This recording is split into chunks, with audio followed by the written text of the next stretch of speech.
Hello. So today we're going to talk about how to live for joy. And this is something that I really felt inspired to write, and I hope that it helps all of you. Before I get started, this is one of those videos where I do have lecture notes attached. So if you want to join my Patreon, it is down below. If you know that I share all the lessons that I've learned about my life. And in the Patreon, I include lecture notes where you can review my notes and then also put notes of your own. I also have ad-free videos and many other perks, guides, worksheets, all that kind of stuff. So if you're interested, that's down below.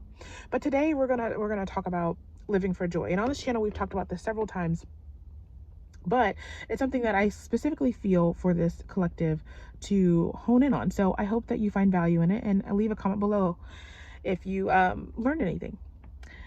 One of the things I learned is to make decisions from a place of joy. And this is particularly difficult when you're used to making decisions from a place of fear or lack or other people pushing you or what should you do.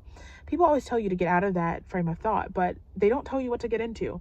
And the way to get into it is to literally make joy the cornerstone of your life. It's not something that happens, you create it. You go, what do I want to do in this moment? No matter what do I want to do? And then you follow that. The next thing you'll realize is that life is serendipitous.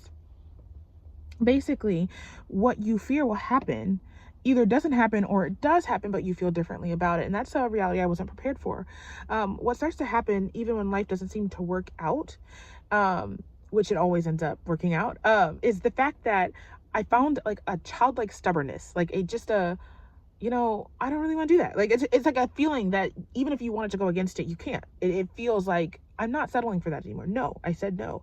And you'll be through the hardest obstacle in your life and you'll still feel like no. And so joy becomes a mandate. So from there, other things begin to work out because you're saying basically, I'm not going to move, you're going to move, or something else is going to move, but something's going to move that's not going to be me. And that's when you start seeing the miracles happen. Which brings the next thing, which joy is healing. This is because we talk about healing as experiencing the opposite of what broke you or experiencing something that you felt you couldn't have.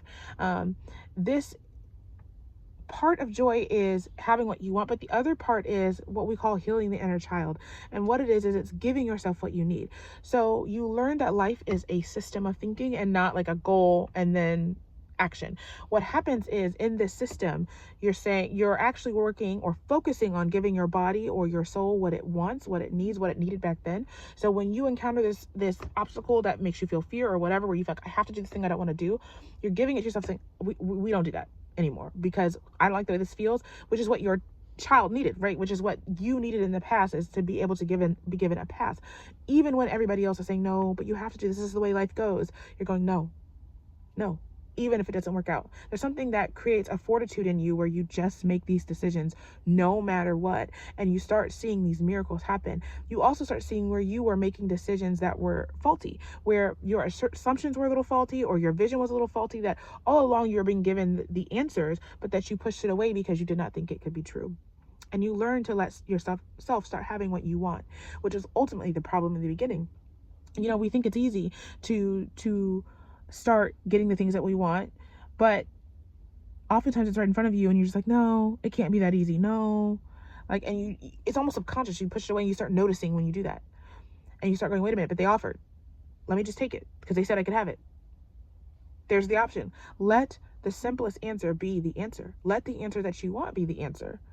Take what you want, especially when it's being offered to you. One thing I want to leave you with is to make decisions from the space of what brings you joy. And as we spoke about in the last video, when you can't find joy, other feelings to look for are excitement, desire, meaning I wish this would happen. And then you allow yourself to follow that train of thought of I wish, and you allow the feelings to go through. And then if you can't find that, it's relief.